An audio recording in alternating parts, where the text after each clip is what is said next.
Assalamualaikum warahmatullahi wabarakatuh. Hari ini saya coba untuk sharing bagaimana caranya kita men-setting sebuah BIOS pada saat kita mau melakukan install sistem operasi di komputer ataupun laptop. Tapi sebelumnya mungkin saya coba jelaskan sedikit apa itu BIOS ya. Apa itu BIOS dan UEFI seperti itu.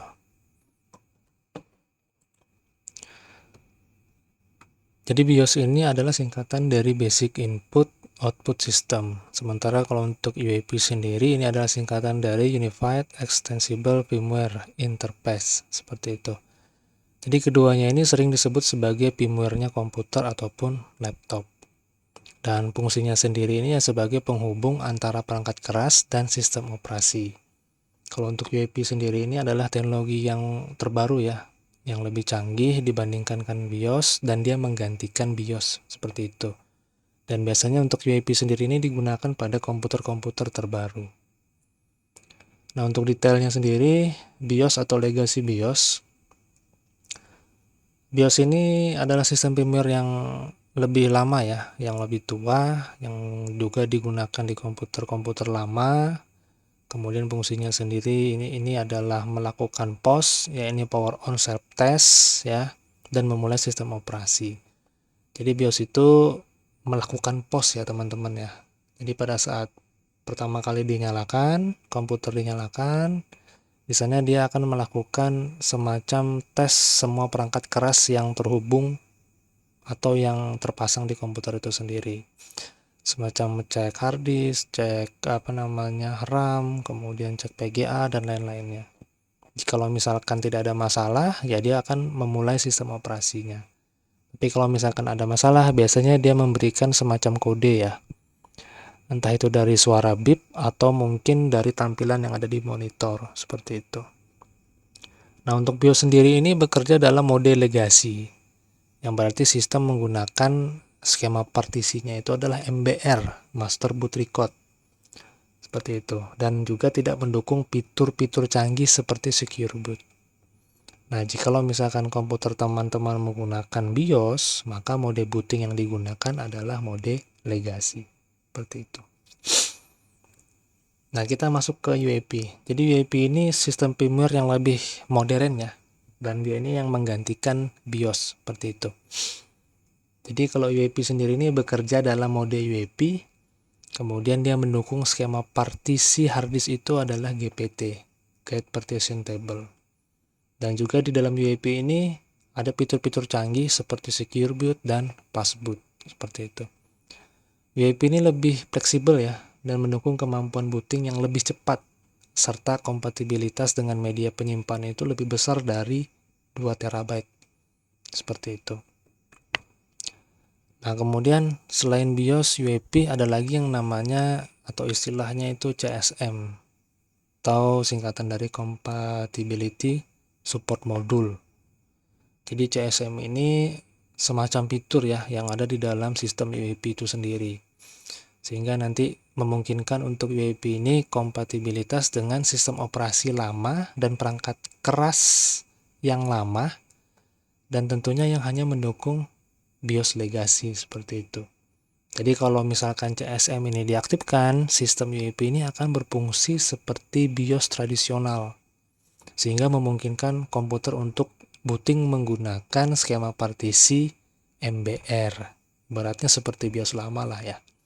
Sehingga dia support dengan versi Windows yang lebih lama ataupun perangkat keras yang lebih lama. Tapi jika CSM-nya dimatikan, maka sistem akan sepenuhnya menggunakan mode bootingnya adalah UEFI. Dan skema partisi yang didukung itu hanya GPT untuk hard disk atau SSD atau media penyimpanannya lah, seperti itu. Nah, ini tabel perbandingan ya antara BIOS dan UEFI. Jadi teman-teman bisa lihat sendiri dalam tabel itu, mulai dari tipe sistemnya. Kalau BIOS itu legasi, UEFI itu modern. Kalau dari mode bootingnya sebutannya adalah BIOS itu legasi. Sementara kalau untuk dalam UEFI, mode bootingnya ya UEFI. Kemudian partisi di dalam media penyimpanan ya, baik itu hard disk ataupun SSD. Kalau MBR itu kalau misalkan BIOS itu skema partisinya adalah MBR dan maksimal primary partisinya itu hanya ada 4. Sementara kalau untuk di UEFI yang menggunakan skema partisi GPT itu hingga 128 partisi primary. Seperti itu. Itu perbedaannya ya, jauh sekali ya.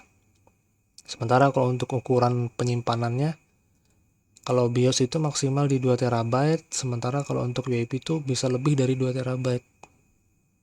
Nah, dari segi keamanan juga UEFI itu ada secure bootnya, sementara kalau untuk BIOS itu tanpa secure boot. Seperti itu. Nah, kalau untuk kecepatan booting pada saat komputer pertama kali dinyalakan, UEFI itu lebih cepat ketimbang BIOS. Seperti itu. Dan yang terakhir itu ada kompatibilitas.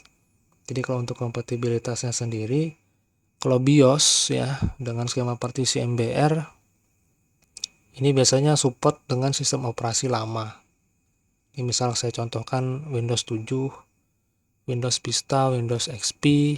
Nah, itu supportnya, atau mungkin Windows ME, Windows yang di bawahnya lagi mungkin ya.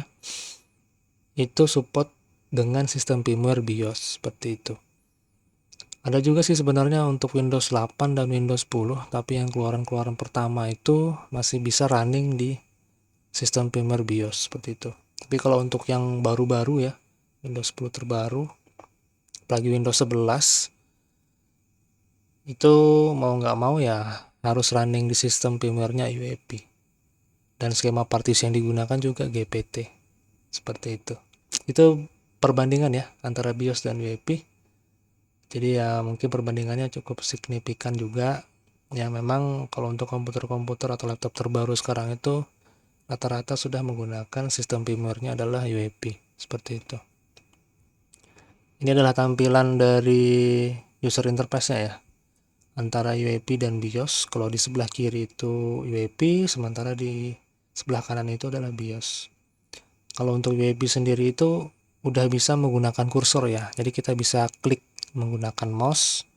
Sementara kalau untuk di BIOS itu hanya menggunakan keyboard, nggak bisa menggunakan mouse seperti itu.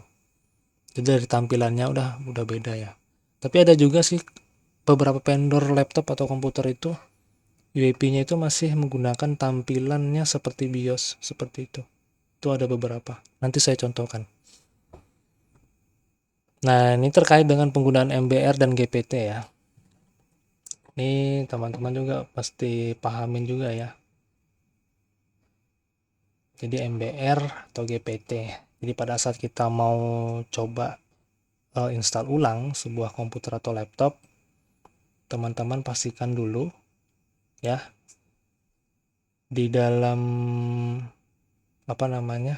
komputer atau laptop yang teman-teman mau install ulang itu apakah dia menggunakan BIOS ya atau UEFI sistem firmware-nya. Karena ini kaitannya dengan skema partisi hard disk ya. Skema partisi penyimpanan lah saya bilang ya. Karena penyimpanan itu bisa hard disk, bisa SSD seperti itu. Terkait dengan skema partisi yang ada di penyimpanannya. Nah, kalau misalkan kita mendapatkan klien gitu ya, mendapatkan klien untuk diinstal ulang dan laptopnya itu ternyata masih menggunakan BIOS ya, otomatis skema partisi yang digunakan itu adalah MBR seperti itu.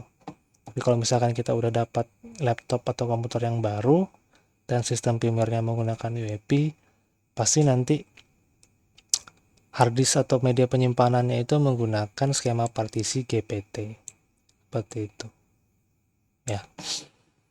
Jadi pada saat melakukan install ulang itu teman-teman harus jeli ya, harus cermati dulu merek laptop atau mungkin jenis firmware yang digunakan di laptop tersebut. Karena pada saat kita coba untuk melakukan install ulang atau install sistem operasi, tentu kita harus menyediakan media instalasi. Media instalasi yang kita gunakan ini adalah kalau yang sekarang itu yang paling banyaknya flash disk seperti itu. Jadi nanti sistem operasinya ditanamkan ke dalam flash disk, dibikin bootable gitu ya. Nah, pada saat membuat media instalasi di flash disk ini, kita harus pilih apakah untuk MBR atau GPT. Karena jikalau misalkan di sini media instalasinya tercantum skema partisinya adalah MBR dan kita masukkan ke mode UEFI, tentu ini nggak akan running, nggak akan jalan. Dan begitu juga sebaliknya, kalau GPT ke BIOS, nah itu nggak akan running, ya nggak support dia. Nah, tapi ini sebenarnya kalau MBR ya, MBR ini bisa running di UEFI karena tadi ada yang namanya fitur CSM, sehingga nanti UEFI-nya ini ibaratnya itu ya seperti legacy BIOS, seperti itu. Sorry ya, itu tulisannya amburadul.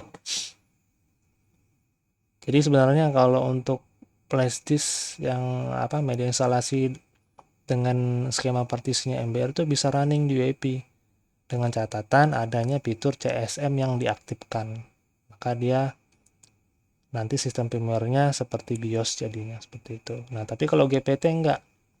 Kalau misalkan ini GPT ya, GPT gitu ya. Kalau misalkan flash disk-nya ini GPT, kemudian kita coba install ke sistem firmware yang BIOS, itu nggak bakal running ya, nggak bakal running karena nggak cocok dia, seperti itu. Nah, untuk UEFI sendiri itu biasanya dia menggunakan sistem 64 bit, nggak ada yang menggunakan sistem 32 bit kalau untuk UEFI atau skema partisi GPT. Nah, sementara kalau untuk di BIOS sendiri itu ada yang 32 bit dan 64 bit, seperti itu ya. Jadi ini mungkin teman-teman perlu perhatikan ya pada saat mau melakukan install ulang atau install sistem operasi, apakah komputer yang mau diinstal ulang itu sistem firmware-nya menggunakan GPT atau MBR, seperti itu ya. Dan kalau misalkan teman-teman dapat servisan gitu ya, misalkan ya, mesti dicek dulu ya apakah skema partisinya menggunakan MBR atau GPT. Kalau misalkan kita menggunakan media instalasinya GPT dan ternyata media penyimpanannya menggunakan MBR begitu ya, nah itu nggak cocok nanti, seperti itu. Nah, misalkan gini, ada kasus lagi ya, misalkan ini harddisk lama ya, harddisk lama yang ada di laptop lama. Ini misalkan udah rusak nih, laptop yang BIOS ini sudah rusak, kemudian harddisknya kita cabut, kita pindahin ke laptop yang menggunakan sistem firmware UEFI. Otomatis di harddisk lama ini kan menggunakan sistem MBR ya, sistem MBR. Nah, pada saat kita mau install ulang di komputer yang baru ya, tentu ini kita harus ada dua cara. Apakah kita tetap menggunakan skema partisi MBR dengan mengaktifkan CSM, fitur CSM, atau kita mau rubah ke skema partisi GPT. Kalau misalkan teman-teman mau ubah ke skema partisi GPT, ini media penyimpanannya harus dikonvert dulu, seperti itu. Harus dikonvert dulu. Nah, kemudian baru bisa dilakukan install ulang. Kalau teman-teman nggak lakukan convert terlebih dahulu ya, convertnya itu bisa menggunakan aplikasi-aplikasi semacam kayak Asus Partition gitu ya, atau aplikasi-aplikasi partisi lainnya.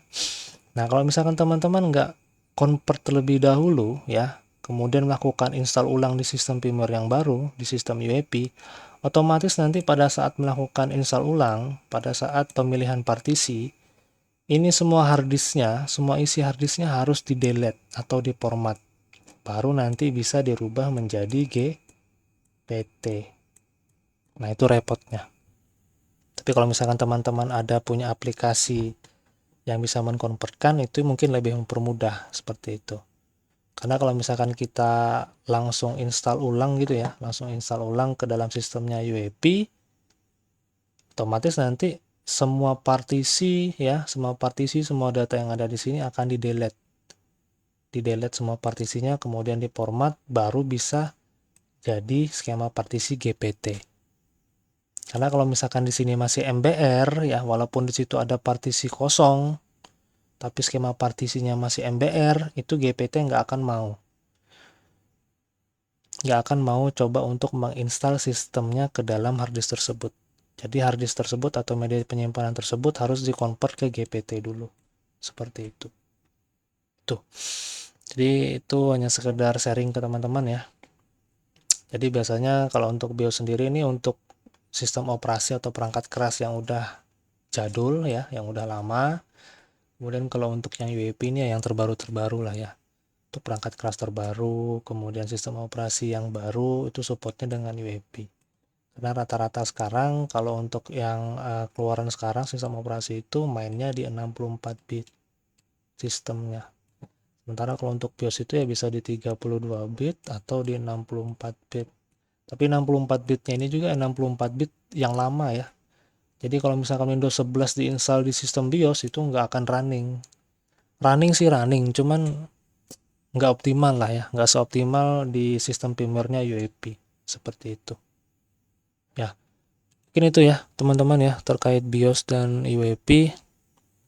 Dan sedikit mungkin saya sharing ya bagaimana cara melakukan persiapan media instalasi seperti itu ya. Nah, di sini ada media instalasi. Ntar saya coba pasang dulu flashdisknya. Jadi biasa kalau saya itu media instalasi yang saya gunakan untuk install ulang itu flashdisk. Nah, untuk membuat dia menjadi bootable itu biasanya saya gunakan aplikasi Rufus atau Pentoy. Tapi di sini saya coba demonstrasikan yang Rufus dulu ya. Yang Rufus nih. Saya coba demokan yang Rufus. Nah, di sini kita udah milih ISO-nya ya, milih ISO dari sistem operasinya. Dan teman-teman perhatikan coba di sini, partisi skemanya, skema partisinya. Di sini ada GPT dan MBR. Nah, ini yang maksud saya tadi, teman-teman perlu cross-check. Perlu cross-check di komputer atau laptop yang teman-teman mau install. Apakah dia menggunakan sistem firmware-nya itu UEFI atau masih BIOS, seperti itu. Karena kalau misalkan di GPT, itu supportnya hanya di UEFI. Nah, tapi kalau misalkan teman-teman mau pakai skema partisi MBR, nah itu bisa menggunakan BIOS atau UEFI seperti itu. Kenapa UEFI di sini bisa support MBR? Karena tadi ada fitur yang namanya CSM, Compatibility Support Module, seperti itu.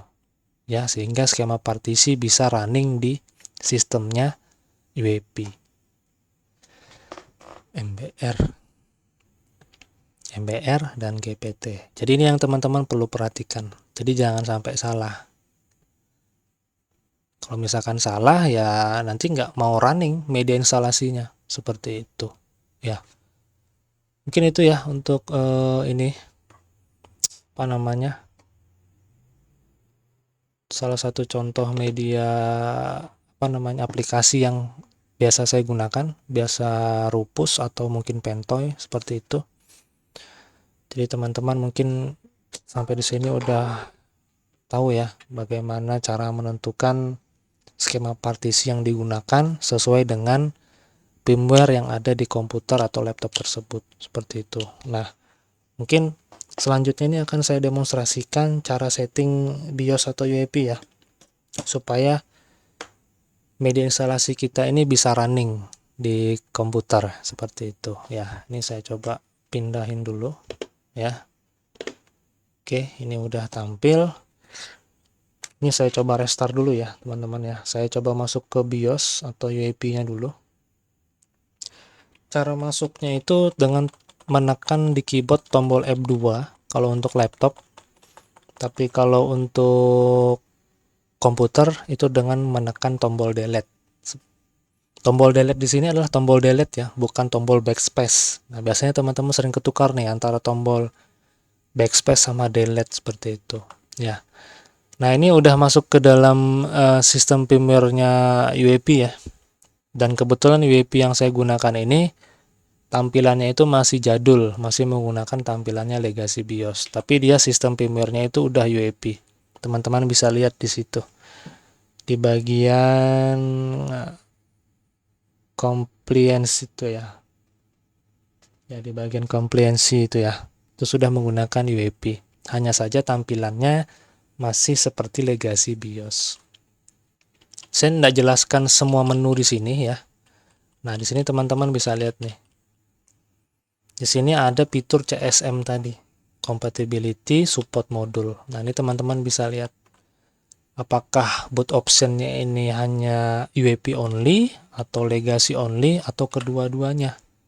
Nah, ini tergantung dari teman-teman.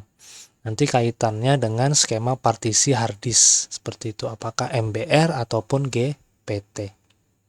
Nah, kalau misalkan teman-teman mau pakai yang modern ya silahkan pakai yang UEFI. Tapi kalau teman-teman mau running sistem operasi yang lebih lama di komputer ini ya pakai yang legacy seperti itu. Silahkan dikondisikan aja teman-teman.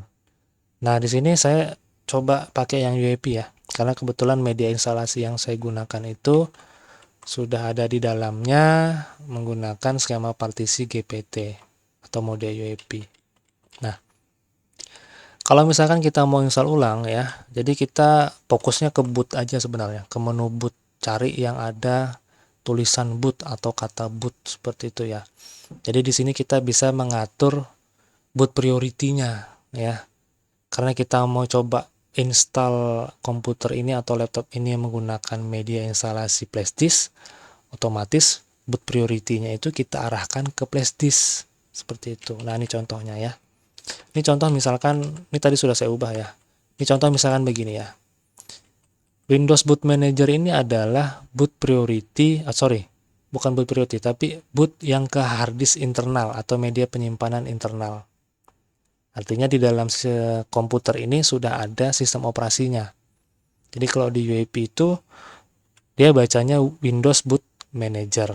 Seperti itu. Nah, ini artinya kalau misalkan kita mau install ulang ya, otomatis boot priority-nya kita harus ganti. Yang flashdisk ya, kebetulan di sini saya menggunakan flashdisk Kingston. Jadi saya arahkan boot first boot-nya atau boot pertamanya itu adalah ke flashdisk-nya. Nah, sehingga nanti pada saat kita simpan dan dia akan restart, yang akan dibaca duluan itu adalah flashdisk-nya, media instalasi sistem operasinya. Seperti itu. Jadi sederhananya adalah teman-teman kalau mau install ulang, atur di BIOS atau di sistem firmware komputer teman-teman, boot priority-nya diubah menjadi ke media instalasi. Ya, media instalasinya di sini yang saya gunakan adalah flash disk. Mereknya adalah Kingston. Seperti itu. Ya. Ya, cukup diganti ke posisi yang paling atas, maka nanti pada saat kita save ya, save. Nah, di sini teman-teman bisa lihat di pojok kanan bawah ya, itu ada shortcut ya. Kalau F4 itu save dan exit. Nah, di sini saya coba. Jadi teman-teman bisa ke menu ini, enter yang ini, atau mungkin teman-teman bisa langsung tekan F4 seperti itu. Tinggal di yes. Nah, setelah ini nanti dia akan boot ke flash disk-nya. Nah, ini sudah ya, sudah booting ke flash disk-nya. Dan kebetulan di sini saya menggunakan aplikasi Pento ya untuk booting ya. Jadi sini misalkan saya coba Windows 11. Oke, nah ini udah proses booting ke media instalasi sistem operasinya. Sudah masuk ke media sistem operasinya seperti itu ya. Jadi teman-teman kalau untuk di BIOS itu ya cukup atur first bootnya aja, boot pertamanya seperti itu. Kalau misalkan teman-teman mau install ulang ya kan, mau install ulang ya tentu first bootnya diubah ke flash disk gitu ya, atau ke CD-ROM gitu ya, tergantung media instalasi yang teman-teman gunakan. Nah, tapi kalau misalkan teman-teman sudah misalkan ini sudah selesai install ulang gitu ya, misalkan sudah selesai untuk install ulang, kita masuk lagi ke sistem firmware-nya, BIOS atau UEFI-nya dengan cara menekan tombol F2 atau delete ya. Nah, kemudian kita ubah lagi first boot-nya karena tadi sudah diinstal ulang misalkan ya. Kita ubah lagi first boot-nya menjadi ke hard disk internal atau media penyimpanan internal. Seperti itu. Nah, kemudian kita save F4. Kemudian kita tunggu. Nah, ini udah masuk ke media penyimpanan internal dari komputer itu sendiri bootingnya. seperti itu. Ya, jadi mungkin itu ya teman-teman ya, untuk sharing kali ini. Ya, mudah-mudahan ini bisa bermanfaat lah buat teman-teman.